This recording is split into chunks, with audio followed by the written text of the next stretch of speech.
Добрый день, дорогие друзья! Приветствую вас на канале Long Swim.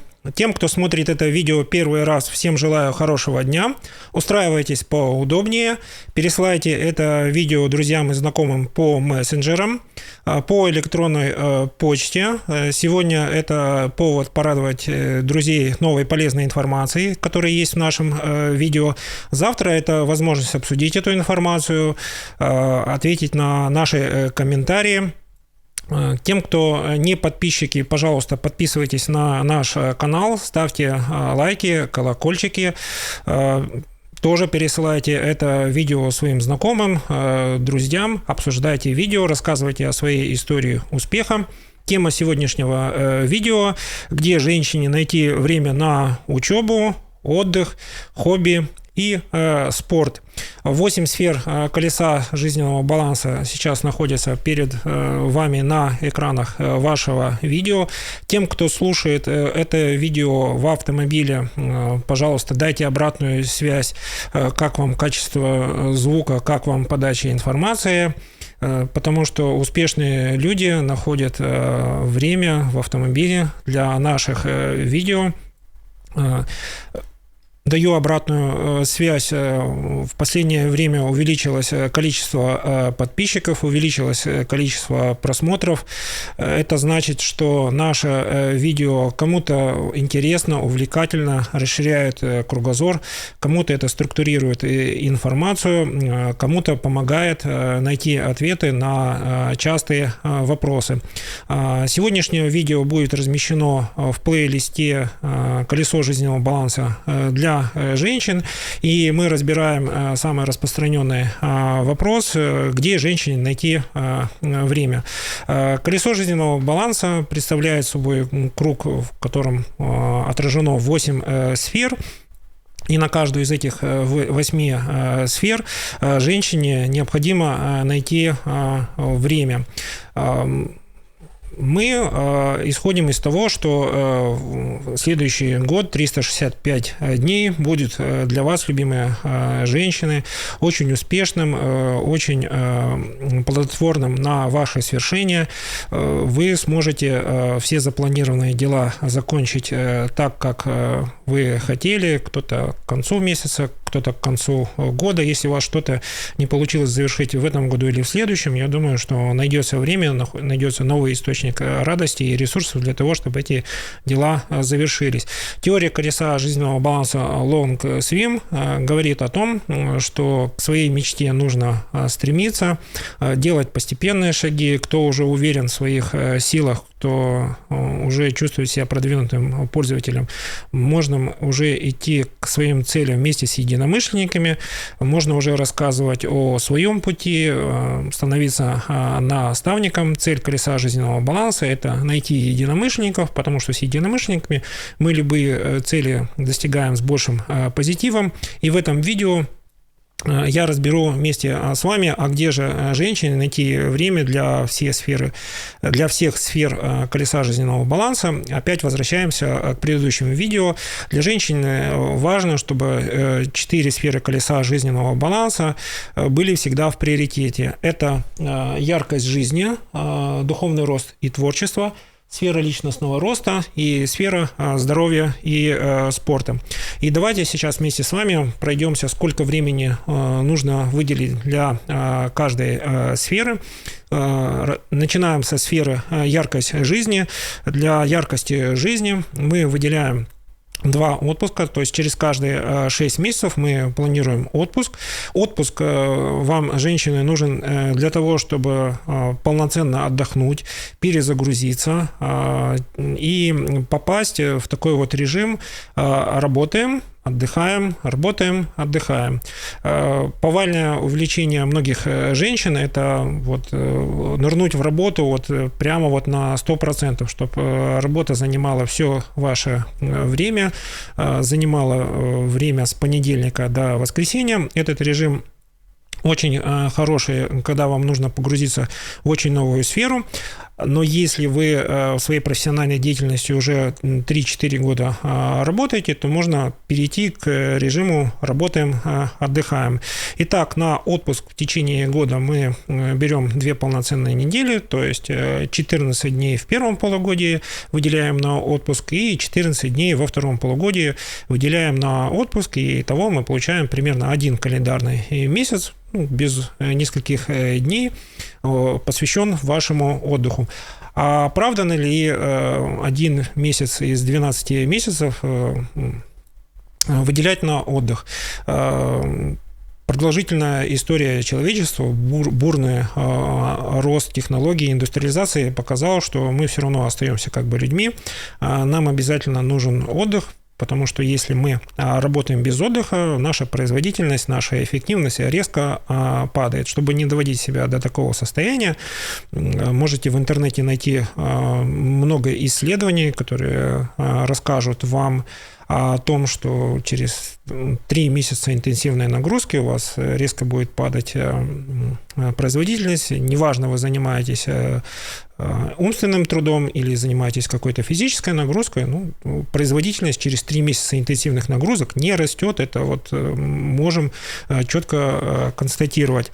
Колесо жизненного баланса LongSwim рекомендует настоятельно 2 дня в месяц полноценно посвящать тому, чтобы можно было посвятить себя нахождению в тех местах, где вы черпаете свою энергию. Не где вы отдыхаете, вот чувствуете облегчение, а там, где вы набираетесь сил. Кто не может найти эти места силы, то вам необходимо методом практическим попробовать найти варианты такого восстановления энергии. Это может быть природа, это может быть какие-то места за городом, это могут быть места силы внутри города. Это может быть любая локация, в которой вы чувствуете, что вы наполняетесь энергией.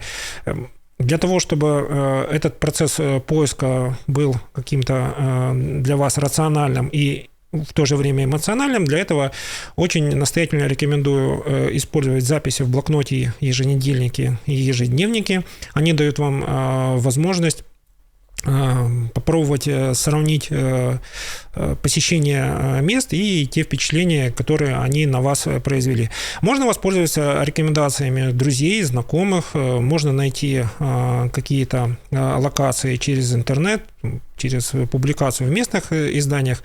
Напишите, пожалуйста, о том, какими способами вы ищете места силы, сколько времени вы потратили на то, чтобы найти это место силы, и как долго это место силы позволяет вам наполняться этой энергией.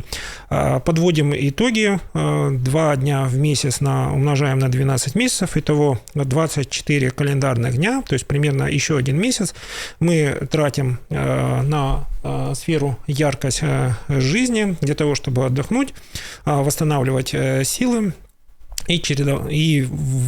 Чтобы вы вошли в хорошую привычку чередовать отдых и работу. Итого у нас в году получается примерно 2 месяца.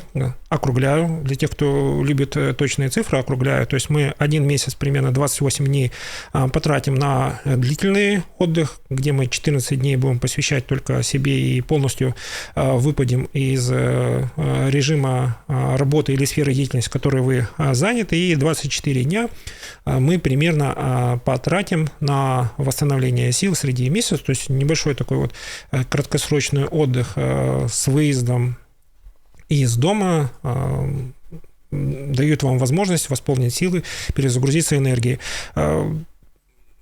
Скорее всего, это очень хорошая практика, 2 месяца посвятить себе, своему отдыху, для того, чтобы восполнить свои силы, и это позволит вам находиться в режиме в конце рабочего дня, заряд своей внутренней энергии оценивать примерно 50-30%. Абсолютно нормальное состояние для женщины, которая к концу дня чувствует прилив энергии и ее рабочий день организован таким образом, что времени для отдыха вполне достаточно, можно остальное время перераспределить на достижение своих целей. Отвечаю сразу на вопрос, которые, скорее всего, уже задавали многие, а можно на свой отдых тратить меньше времени, чем 2 месяца. Ответ очевиден. Для кого-то для отдыха понадобится и гораздо меньше время. Мы говорим всегда о периоде. Минимум 1 месяц нужно тратить на полноценный длительный отдых, то есть это отпуск 14 дней в первом полугодии, 14 дней во втором полугодии. Если вам нет необходимости 2 дня в месяц тратить на восполнение сил, просто поставьте себе гораздо более плотный график задач, больше достижений, которые вам необходимо сделать за месяц, и вы увидите, что полноценный отдых на 2 дня в месяц вам не помешает. Переходим к следующей сфере. Сфера духовного роста и творчества. Сколько времени в год мы можем выделить на сферу духовного роста? Возвращаемся к миссии духовного роста и творчества. Это наши духовные ценности, пересмотр духовных ценностей, анализ, что есть нового, как у вас изменилось отношение к тем духовным ценностям, которые вы исследовали длительное время. 7 дней, которые вы в год можете запланировать на духовные практики, будет достаточным, чтобы полностью погрузиться в этот вопрос. В колесе жизненного баланса Long Swim мы обращаемся к теме эффективности, то есть насколько вы сильно владеете этими навыками, насколько эти навыки помогают вам в решении жизненных ситуаций и насколько вот эти вот освоенные навыки, которые стали вашей каждодневной привычкой, дарят вам большую эмоциональную радость.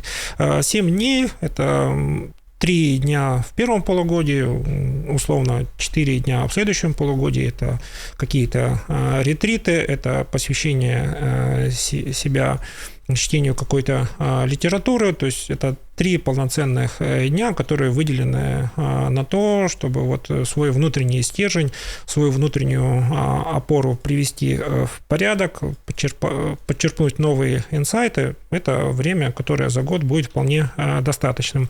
На творчество мы можем тратить минимум 1 день. Итого за год мы получаем 12 дней, которым мы занимаемся тем любимым хобби или творчеством. Это мы посчитали по минимальному количеству дней. Отвечаю на вопрос, стоит ли заниматься своим хобби. Своим хобби стоит заниматься, когда вы от этого хобби получаете полноценный прилив сил, полноценное переключение, потому что хобби – это ваше любимое занятие. Может получиться так, что вы в своей профессиональной деятельности, может быть, перегружены, или ваша профессиональная деятельность может быть не связана с какими-то положительными эмоциями. Хобби дает возможность вам, погружаясь в какое-то дело, почувствовать прилив энергии, почувствовать задействование вот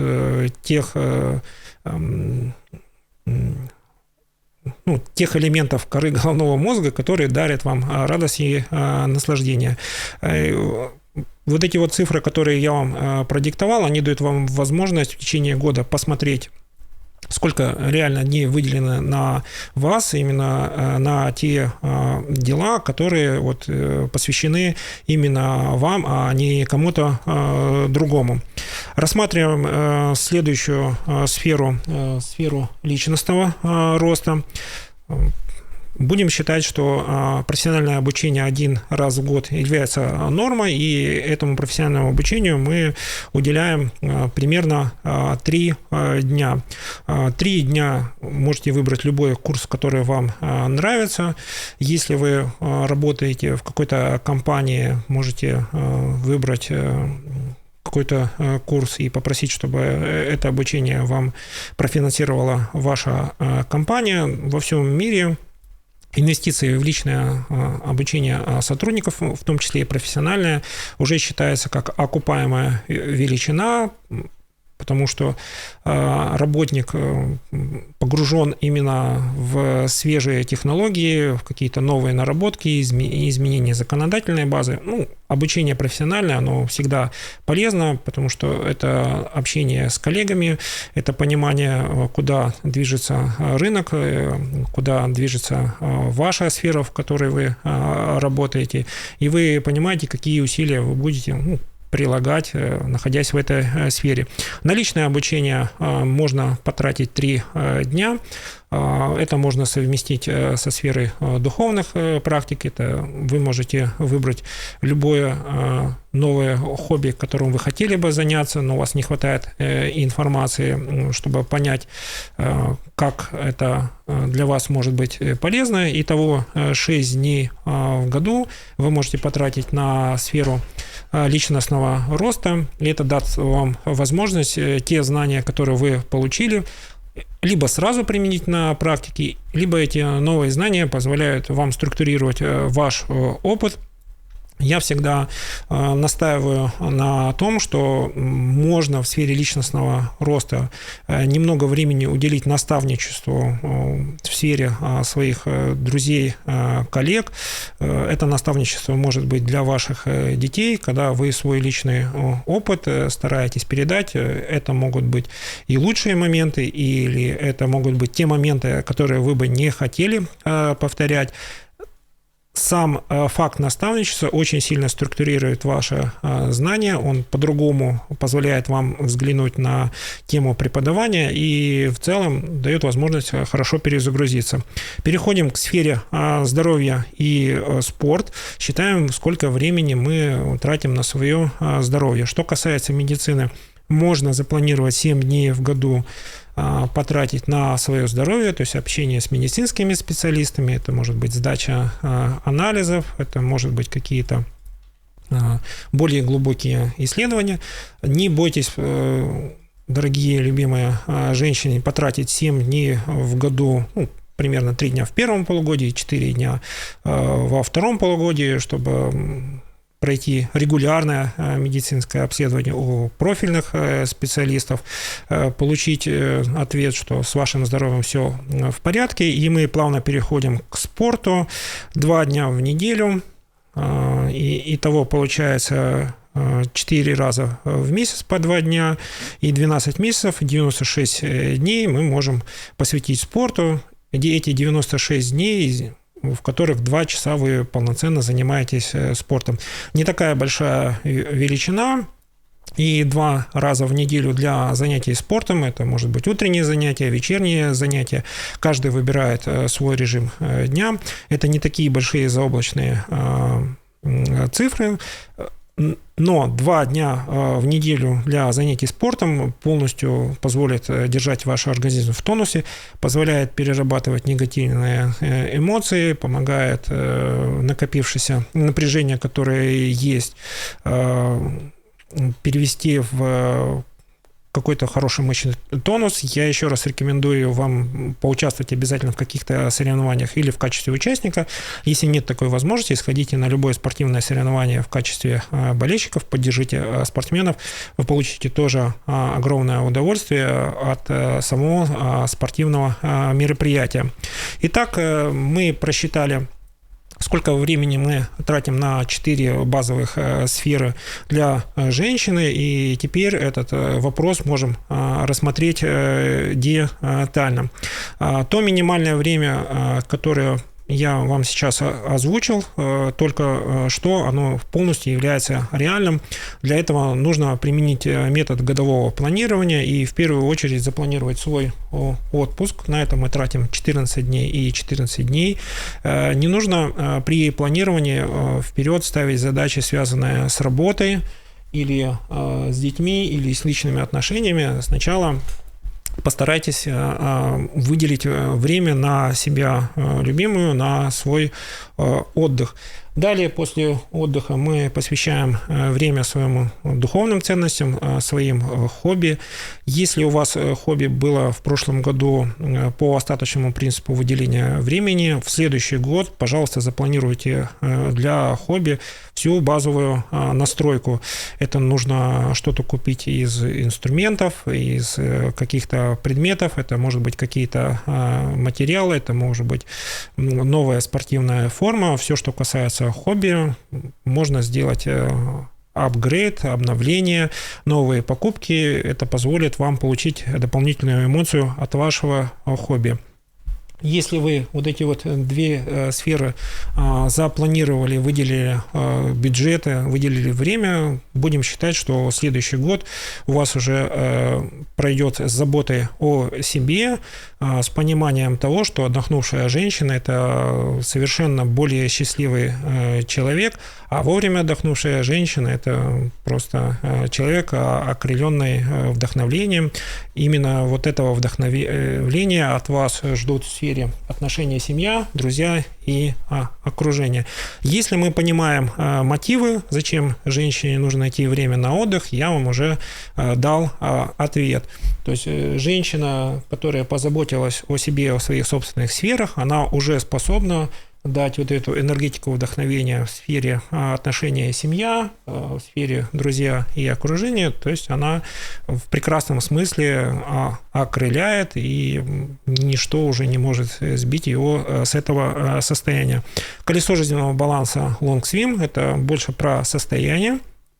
Для тех, кто смотрит это видео первый раз, я повторюсь, что при диагностике колеса жизненного баланса мы понимаем, что состояние нестабильное 0,4, которое мы диагностируем, говорит нам о том, что мы очень много энергии теряем на эмоцию, у нас очень мало действий, больше сомнений, переживаний.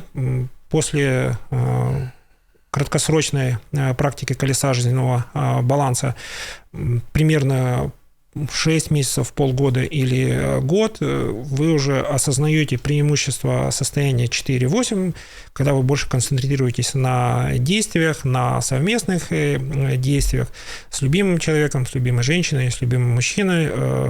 Вы ищете уже единомышленников, вы ищете тех людей, с кем можно совместно что-то делать. Это вам позволяет меньше времени находиться в эмоциональных переживаниях и больше времени выделить на те проекты, которые для вас были мечтой, намерениями.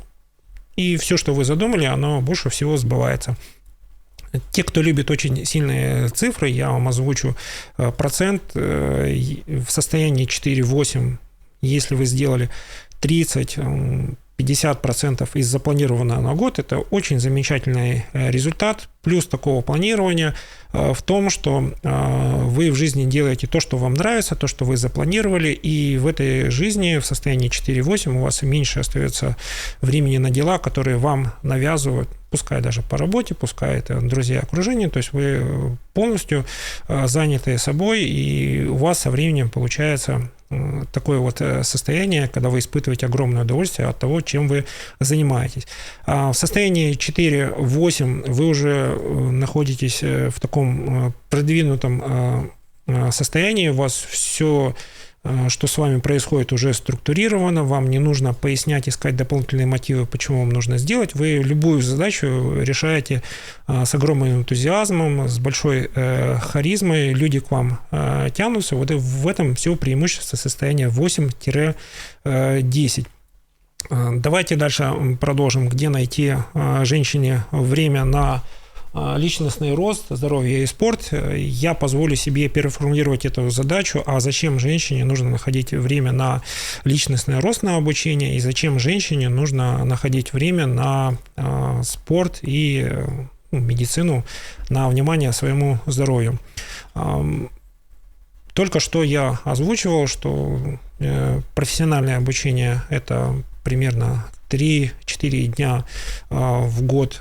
Это обязательный элемент, чтобы понять, что вы как специалист постоянно находитесь внутри профессиональных новинок, внутри профессиональных инноваций. Это дает вам возможность не быть застигнутым врасплох, когда вот какие-то инновации, какие-то технологии внедряются в вашей профессиональной сфере. То есть даже если вы начнете эти технологии и инновации, новые какие-то вещи осваивать, вы не будете в конце списка, вы будете хорошо, если там в первом десятке специалистов, которые это осваивают, либо будете в середине, когда вы уже будете в курсе всех вот практических аспектов. То есть быть впереди паровоза – это как бы хорошо, но там очень много ошибок, но там есть и свои прелести. Когда вы осваиваете технологии в середине, вы уже не идете путем проб и ошибок, вы уже вот используете все, что проверено другими людьми. Когда вы становитесь наставником, тогда уже ваша миссия первым это пробовать, давать обратную связь, предлагать свои варианты развития своей отрасли.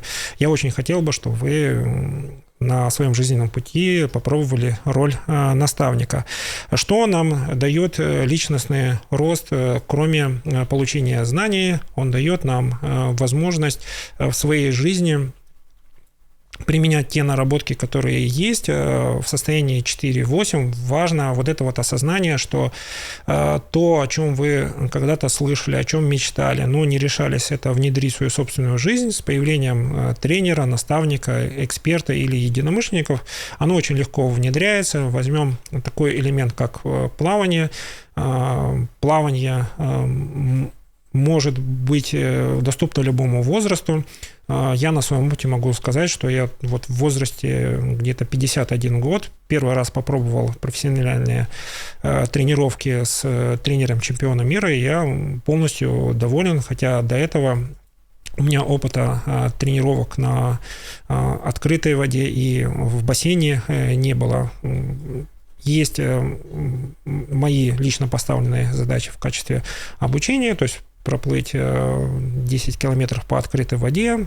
Для меня это вот посильный результат. Так я сформулировал свои цели, так я практикую колесо жизненного баланса. Итак, возвращаемся к сфере здоровья и спорт. Что нам дает выделенное время, если мы время выделяем спорту?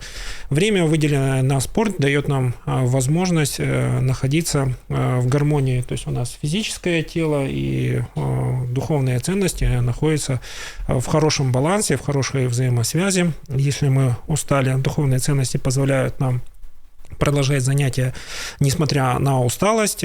Если мы чувствуем, что мы эмоционально выгорели, физически здоровое тело дает нам возможность выполнять те задачи без большого энтузиазма. Понимаем, что выполнение этой задачи мы через 5-6 месяцев оценим как хорошую вклад в то, чтобы наше будущее полностью зависело от нас. Естественно, переживание, если мы это сделали, но сильно устали, в течение 2-3 дней после завершения задачи, оно будет устали, но сделали. Итак, подводим итоги. Где женщине найти время на учебу, отдых и хобби? В первую очередь мы в течение ноября-декабря этого года планируем, чем бы мы хотели заниматься, планируем 4 сферы. Эти 4 сферы в колесе жизненного баланса дают нам баланс между эмоциями, то есть сфера яркой жизни и духовный рост – это наше эмоциональное состояние, это наши переживания, наше желание чем-то заниматься, и сфера личностного роста, здоровья и спорта – это действие. У нас получается любимые женщины, у вас получается любимые женщины, баланс между эмоциональным вашим состоянием и вашим физическим состоянием, то есть вашими действиями. То есть у нас 2 сферы посвящены эмоциям и 2 сферы посвящены действиям. Остальные сферы – деньги, карьера и бизнес, отношения, семья, друзья и окружение – мы планируем во вторую очередь. Есть отдельное видео в наших плейлистах «Колесо жизненного баланса», как планировать дела в сфере отношения, семья, друзья и окружение. Для тех, кто не хочет смотреть это видео, я вам дам небольшой обзор. В сфере отношений, семья, друзья и окружение очень много эмоций изначально заложено, поэтому там часто будет присутствовать ваше погружение в состояние 0,4. Не потому, что вы такие непродвинутые, а потому, что вся вот эта вот сфера – это эмоции. Мы с нашим любимым человеком, любимой женщиной, любимым мужчиной находимся вместе, потому что он нам нравится, мы рядом с ним или с ней чувствуем себя комфортно, по-другому, поэтому мы с ним находимся. То есть мы ради эмоционального переживания. Друзей и окружение мы выбираем по двум состояниям. Есть друзья единомышленники, которых мы активно ищем. Они полностью разделяют наши духовные ценности, поэтому очень важно прорабатывать сферу духовного роста и творчества. Скорее всего, это будут люди, с которыми вы профессионально часто пересекаетесь все время в одной компании или в другой компании.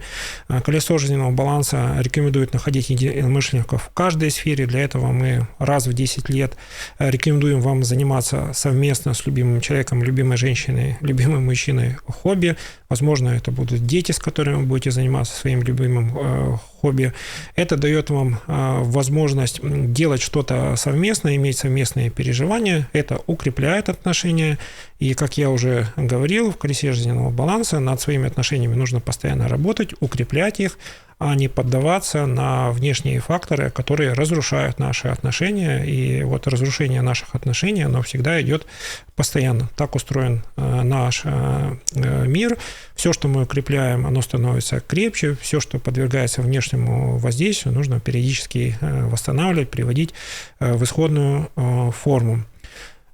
Пожалуйста, подписывайтесь на наш канал, ставьте лайки, колокольчик. Если вам понравилось видео, обязательно что-то напишите в комментариях. Всем, кто смотрел это видео, желаю хорошего дня. Я в вас верю, у вас все получится.